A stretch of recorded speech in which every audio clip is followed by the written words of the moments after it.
कर्मयोग चौथा अध्याय कर्तव्य क्या है। कर्मयोग का तत्व समझने के लिए यह जान लेना आवश्यक है कि कर्तव्य क्या है। यदि मुझे कोई काम करना है तो पहले मुझे यह जान लेना चाहिए कि वह मेरा कर्तव्य है और तभी मैं उसे कर सकता हूँ।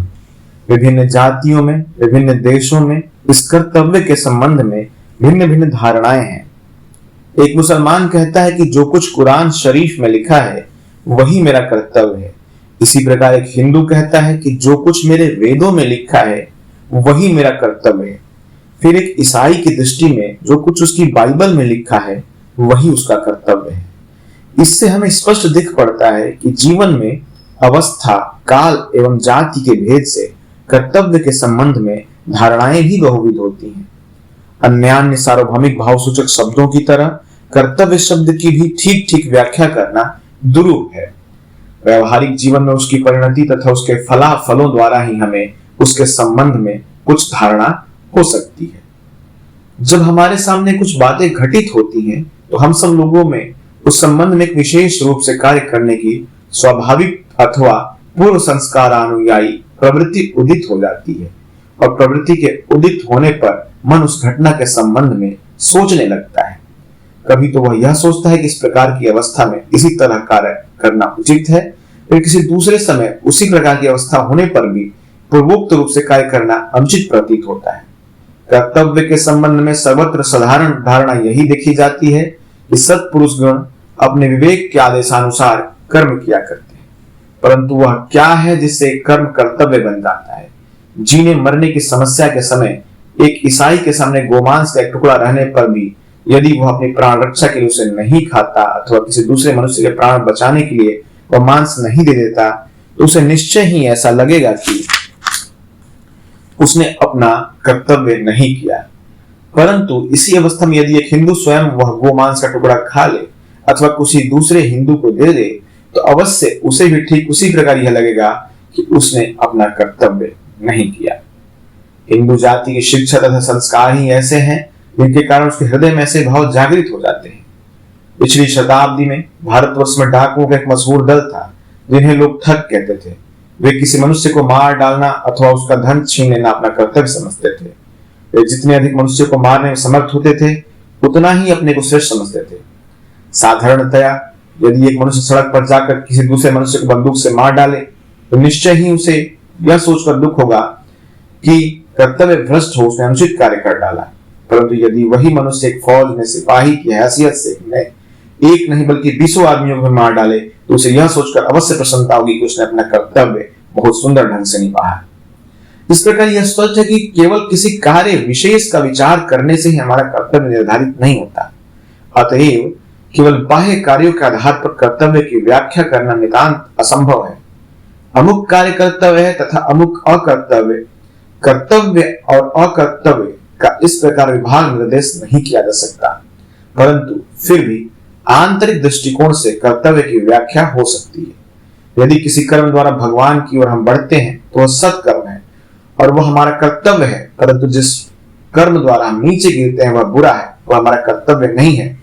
आंतरिक दृष्टिकोण से देखने पर हमें यह प्रतीत होता है कि कुछ कार्य ऐसे होते हैं जो हमें उन्नत बनाते हैं और दूसरे ऐसे जो हमें नीचे ले जाते हैं और पशुवत बना देते हैं। किंतु विभिन्न व्यक्तियों में कौन सा कार्य किस तरह का भाव उत्पन्न करेगा यह निश्चित रूप से बताना असंभव है। सभी युगों में समस्त संप्रदायों और देशों के मनुष्यों द्वारा मान्य यदि कर्तव्य का कोई एक सार्वभौमिक भाव रहा है तो वह है परोपकार पुण्याय पापाय परपीड़नम, अर्थात परोपकार ही पुण्य है और दूसरों को दुख पहुंचाना ही पाप है। श्रीमद् भागवत गीता में जन्मगत अथवा अवस्थागत कर्तव्यों का बारंबार वर्णन है। जीवन के विभिन्न कर्तव्यों के प्रति मनुष्य का जो मानसिक और नैतिक दृष्टिकोण रहता है वह अनेक अंशों में उसके जन्म और उसकी अवस्था द्वारा नियमित होता है। इसीलिए अपनी सामाजिक अवस्था के अनुरूप एवं हृदय तथा मन को उन्नत बनाने वाले कार्य करना ही हमारा कर्तव्य है। परंतु यह विशेष रूप से ध्यान रखना चाहिए कि सभी देश और समाज में एक ही प्रकार के आदर्श एवं कर्तव्य प्रचलित नहीं है। इस विषय में हमारी अज्ञता ही एक जाति की दूसरी के प्रति घृणा का मुख्य कारण है। एक अमेरिका निवासी समझता है कि उसके देश की प्रथा ही सर्वोत्कृष्ट है, अतएव जो कोई इस प्रथाओं के अनुसार बर्ताव नहीं करता वह दुष्ट है इसी प्रकार एक हिंदू सोचता है कि उसी के रस्म रिवाज संसार भर में ठीक और सर्वोत्तम है और जो उनका पालन नहीं करता वह महादुष्ट है। हम सहज ही इस भ्रम में पड़ जाते हैं और ऐसा होना बहुत स्वाभाविक ही है, परंतु यह बहुत अहितकर है। संसार में परस्पर के प्रति सहानुभूति के अभाव एवं पारस्परिक घृणा का यह प्रधान कारण है। मुझे स्मरण है कि जब मैं इस देश में आया और जब मैं शिकागो प्रदर्शनी में जा रहा था तो किसी आदमी ने पीछे से मेरा साफा खींच लिया। मैंने पीछे घूमकर देखा तो अच्छे कपड़े पहने हुए सज्जन दिखाई पड़े। मैंने उनसे बातचीत की और जब उन्हें यह मालूम हुआ कि मैं भी अंग्रेजी जानता हूं तो बहुत शर्मिंदा हुए। इसी प्रकार उसी सम्मेलन में दूसरे अवसर पर एक मनुष्य ने मुझे धक्का दे दिया। पीछे घूमकर जब मैंने उससे कारण पूछा तो वह भी बहुत लज्जित हुआ और हकला हकला कर मुझसे माफी मांगते कहने लगा, आप ऐसी पोशाक क्यों पहनते हैं? इन लोगों की सहानुभूति बस अपनी ही भाषा और वेशभूषा तक सीमित थी। शक्तिशाली जातियां कमजोर जातियों पर जो अत्याचार करती हैं, इसका अधिकांश इसी दुर्भावना कारण होता है। मानव मात्र के प्रति मानव का जो बंधु भाव रहता है उसको यह सोख लेता है। संभव है वह मनुष्य जिसने मेरी पोशाक के बारे में पूछा था तथा जो मेरे साथ मेरी पोशाक का दुर्व्यवहार करना चाहता था एक भला आदमी रहा हो, एक संतान वत्सल पिता और एक सभ्य नागरिक रहा हो, परंतु उसकी स्वाभाविक सहृदयता का अंत बस उसी समय हो गया जब उसने मुझ जैसे व्यक्ति को दूसरे वेश में देखा। सभी देशों में विदेशियों का अनेक अत्याचार सहने पड़ते हैं क्योंकि वे यह नहीं जानते कि प्रदेश में अपने को कैसे बचाए और इस प्रकार वे उन देशवासियों के प्रति अपने देश में भूल धारणाएं साथ ले जाते हैं। मल्लाह, सिपाही और व्यापारी दूसरे देशों में ऐसे अद्भुत व्यवहार किया करते हैं जैसा अपने देश में करना वे स्वप्न में भी नहीं सोच सकेंगे। शायद यही कारण है कि चीन लोग यूरोप और अमेरिका निवासियों को विदेशी भूत कहा करते थे, और यदि उन्हें पश्चिमी देश की सज्जनता तथा उसकी नम्रता का भी अनुभव हुआ होता तो वे शायद ऐसा नहीं कहते। अतएव हमें जो एक बात विशेष रूप से ध्यान रखनी चाहिए वो यह है कि हम दूसरों के कर्तव्य को उसी की दृष्टि से देखें, दूसरों के रीति रिवाजों को अपने रीति रिवाजों के मापदंड से ना जांचें। यह हमें विशेष रूप से जान लेना चाहिए कि हमारी धारणा के अनुसार सारा संसार नहीं चल सकता। हमें ही सारे संसार के साथ मिलजुल कर चलना होगा। सारा संसार कभी भी हमारे भाव के अनुकूल नहीं चल सकता। इस प्रकार हम देखते हैं कि देश, काल, पात्र के अनुसार हमारे कर्तव्य कितने बदल जाते हैं, और सबसे श्रेष्ठ कर्म तो यह है कि जिस विशिष्ट समय पर हमारा जो कर्तव्य है उसी को हम भली भांति निभाएं। पहले तो हमें जन्म से प्राप्त कर्तव्य को करना चाहिए और उसे कर चुकने के बाद समाज जीवन में हमारे पद के अनुसार जो कर्तव्य हो उसे संपन्न करना चाहिए। प्रत्येक व्यक्ति जीवन में किसी न किसी अवस्था में अवस्थित है, उसके लिए पहले उसी अवस्था अनुयायी कर्म करना आवश्यक है। मानव स्वभाव की एक विशेष कमजोरी यह है कि वह स्वयं अपनी ओर कभी नजर नहीं फेरता। वह तो सोचता है कि मैं भी राजा के सिंहासन पर बैठने के योग्य हूँ, और यदि मान लिया जाए कि वह है भी तो सबसे पहले उसे यह दिखा देना चाहिए कि अपने वर्तमान पद का कर्तव्य भली भांति कर चुका है। ऐसा होने पर तब उसके सामने उच्चतर कर्तव्य आएंगे। जब संसार में हम लगन से काम शुरू करते हैं तो प्रकृति हमें चारों ओर से धक्के देने लगती है और शीघ्र ही हमें इस योग्य बना देती है कि हम अपना वास्तविक पद निर्धारित कर सकें। जो इस कार्य को उपयुक्त नहीं है और दीर्घ काल तक उस पद में रहकर सबको संतुष्ट नहीं कर सकता। अतएव प्रकृति हमारे लिए जिस कर्तव्य का विधान करती है उसका विरोध करना व्यर्थ है। यदि कोई मनुष्य छोटा कार्य करे तो उसी कारण वह छोटा नहीं कहा जा सकता। कर्तव्य के केवल ऊपरी रूप से ही मनुष्य की उच्चता या नीचता का निर्णय करना उचित नहीं। देखना तो यह चाहिए कि वह अपना कर्तव्य किस भाव से करता है। बाद में हम देखेंगे कि कर्तव्य की यह धारणा भी परिवर्तित हो जाती है, और यह भी देखेंगे कि सबसे श्रेष्ठ कार्य तो तभी होता है जब उसके पीछे किसी प्रकार स्वार्थ की प्रेरणा ना हो। फिर भी यह स्मरण रखना चाहिए कि कर्तव्य ज्ञान से किया हुआ कर्म ही हमें कर्तव्य ज्ञान से अतीत कर्म की ओर ले जाता है, और तब कर्म उपासना में परिणत हो जाता है। इतना ही नहीं, वह उस समय कर्म का अनुष्ठान केवल कर्म के लिए ही होता है। फिर हमें प्रतीत होता है कर्तव्य चाहे वह नीति पर अधिष्ठित हो अथवा प्रेम पर, उसका उद्देश्य वही है जो अन्य किसी योग का, अर्थात कच्चे मैं को क्रमशः घटाते घटाते बिल्कुल नष्ट कर देना, जिससे अंत में पक्का मैं अपनी असली महिमा में प्रकाशित हो जाए, तथा निम्न स्तर में अपनी शक्तियों का क्षय होने से रोकना, जिससे आत्मा अधिकाधिक उच्च भूमि में प्रकाशमान हो सके।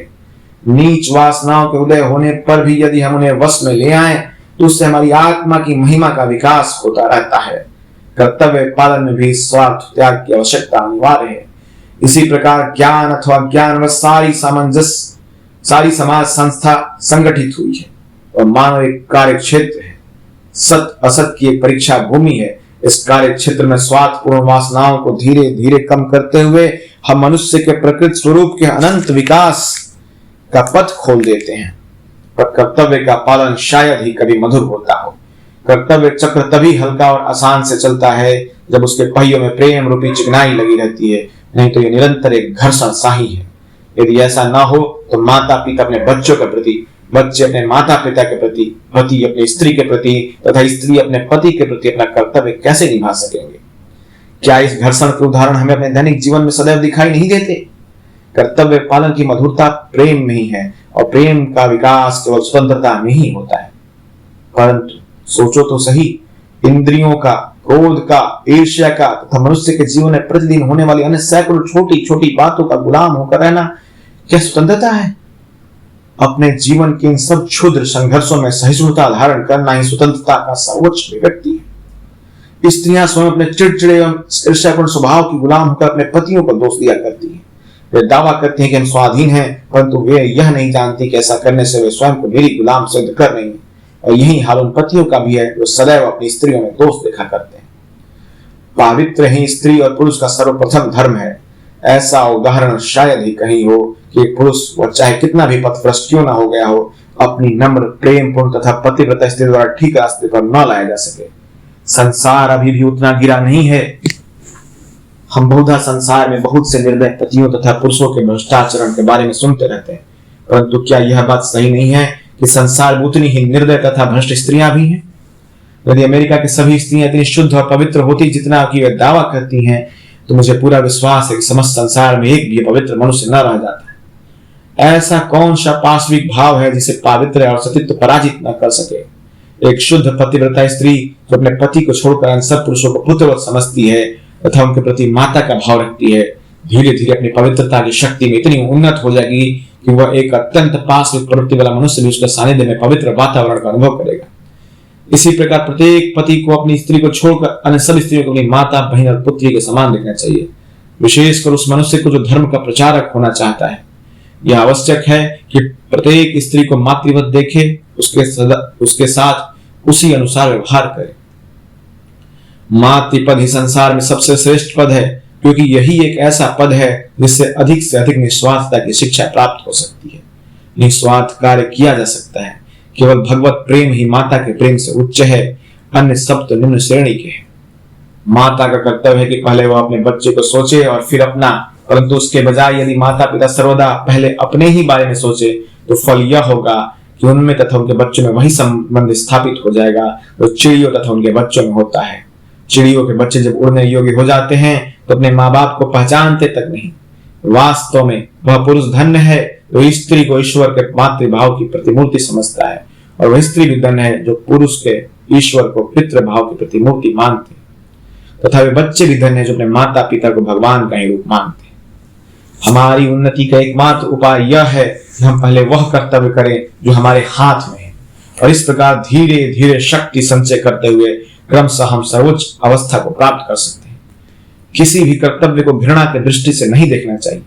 मैं पुनः कहता हूं, जो व्यक्ति अपेक्षाकृत निम्न कार्य करता है वह किसी उच्चतर कार्य करने वाले की अपेक्षिता निम्नतर श्रेणी का नहीं हो जाता। केवल मनुष्य के कर्तव्य का रूप देखकर उसकी उच्चता नीचता का विचार करने से नहीं बनेगा। देखना तो यह होगा कि वह उस कर्तव्य का पालन किस ढंग से करता है। कार्य करने की उसकी शक्ति और ढंग से ही उसकी जांच की जानी चाहिए। एक तरुण सन्यासी किसी वन में गया। वहां उसने दीर्घ काल तक ध्यान, भजन तथा योगाभ्यास किया। अनेक वर्षों की कठिन तपस्या के बाद एक दिन जब वह एक वृक्ष के नीचे बैठा था तो उसके ऊपर वृक्ष से कुछ सूखी पत्तियां आ गई।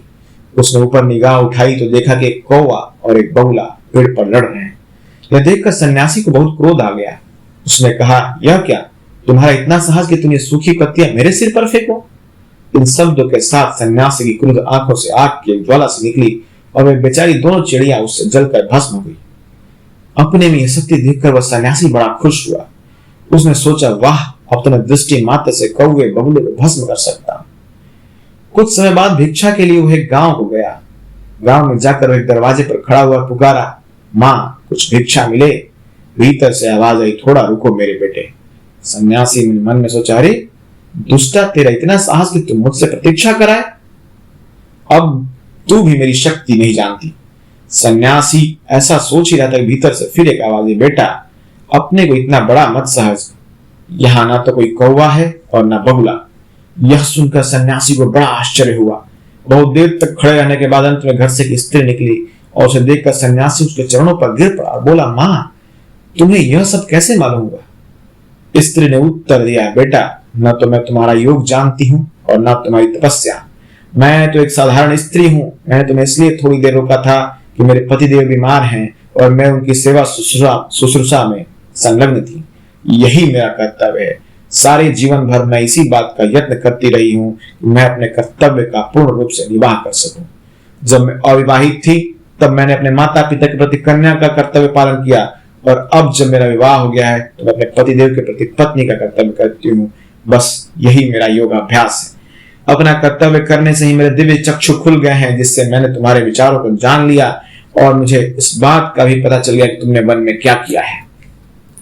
यदि तुम्हें इससे भी कुछ उत्तर तत्व जानने की इच्छा है तो अमुक नगर के बाजार में जाओ, वहां तुम्हें एक व्याध मिलेगा। वो तुम्हें कुछ ऐसी बात ही बताएगा जिन्हें सुनकर तुम बड़े प्रसन्न होगे। सन्यासी ने विचार किया, भला मैं उस शहर में उस व्याध के पास क्यों जाऊं, परंतु उसने अभी जो घटना देखी उसे सोचकर उसकी आंखें खुल गई। अतः वह उस शहर को गया। जब वह शहर के नजदीक आया उसने दूर से एक बड़े मोटे व्याध को बाजार में बैठे हुए और बड़े बड़े छुरों से मांस काटते हुए देखा। वह लोगों से अपना सौदा कर रहा था। सन्यासी ने मन ही मन सोचा, हरे हरे हरे, क्या यही वह व्यक्ति है जिससे मुझे शिक्षा मिलेगी? दिखता तो यह शैतान का अवतार है। इतने में व्याध ने सन्यासी की ओर देखा और कहा, महाराज क्या उस स्त्री ने आपको मेरे पास भेजा है? कृपया बैठ जाइए, मैं जरा अपना काम समाप्त कर लूं। सन्यासी ने सोचा, यहां मुझे क्या मिलेगा। खैर वो बैठ गया। इधर व्याध अपना काम लगातार करता रहा और जब वह अपना काम पूरा कर चुका तो उसने अपने रुपए पैसे समेटे और सन्यासी से कहा, चलिए महाराज घर चलिए। घर पहुंचकर व्याध ने उन्हें आसन दिया और कहा, आप यहाँ थोड़ा ठहरिए।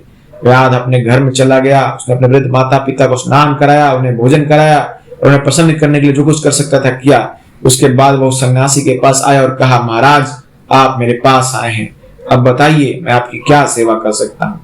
सन्यासी ने उससे आत्मा तथा परमात्मा संबंधी कुछ प्रश्न किए और उनके उत्तर में व्याध ने उसे जो उपदेश दिया वही महाभारत में व्याध गीता के नाम से प्रसिद्ध है। व्याध गीता में हमें वेदांत दर्शन की बहुत उच्च बातें मिलती हैं। जब व्याध अपना उपदेश समाप्त कर चुका तो सन्यासी को बड़ा आश्चर्य हुआ। उसने कहा, फिर आप ऐसे क्यों करते हैं, ऐसे क्यों रहते हैं? इतना ज्ञानी होते हुए भी आप व्याध क्यों हैं? इतना निंदित और कुत्सित कार्य क्यों करते हैं? व्याध ने उत्तर दिया, वत्स कोई भी कर्तव्य निंदित नहीं है, कोई भी कर्तव्य अपवित्र नहीं है।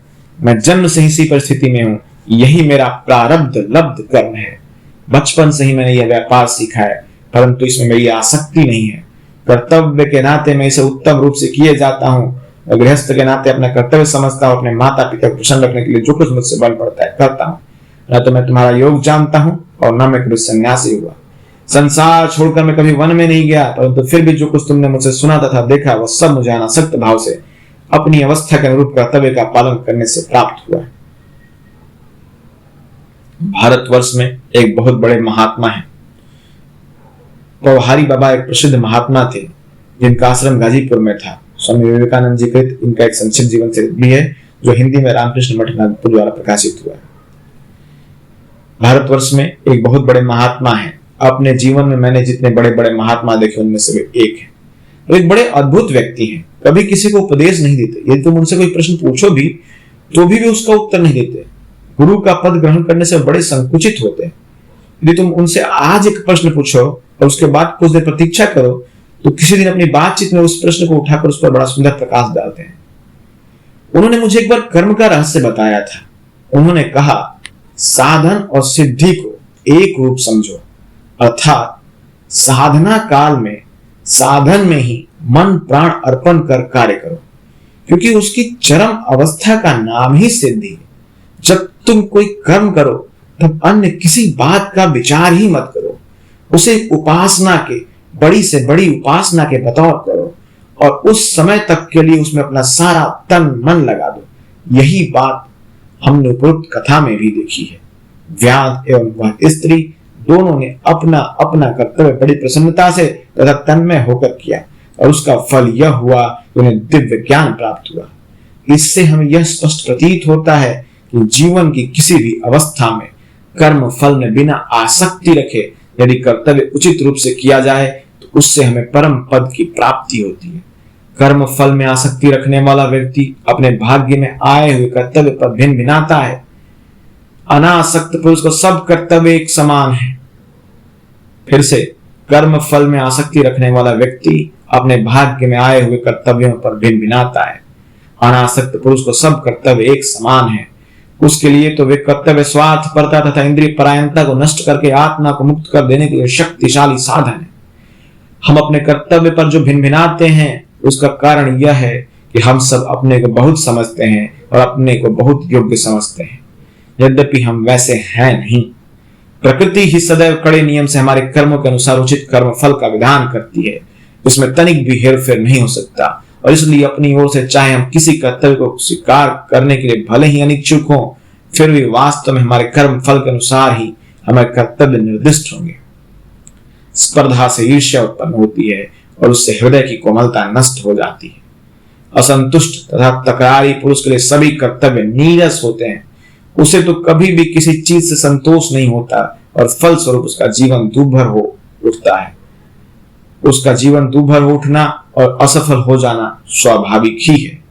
हमें चाहिए कि हम काम करते रहें, जो कुछ भी हमारा कर्तव्य हो उसे करते रहें, अपना कंधा सदैव काम से भिड़ाए रखे, अपने कर्म में भिड़ाए रखे और तभी हमारा पथ ज्ञान आलोक से आलोकित हो जाएगा। तभी हम अपने कर्तव्य को अच्छे से कर सकेंगे। इति चौथा अध्याय समाप्तम।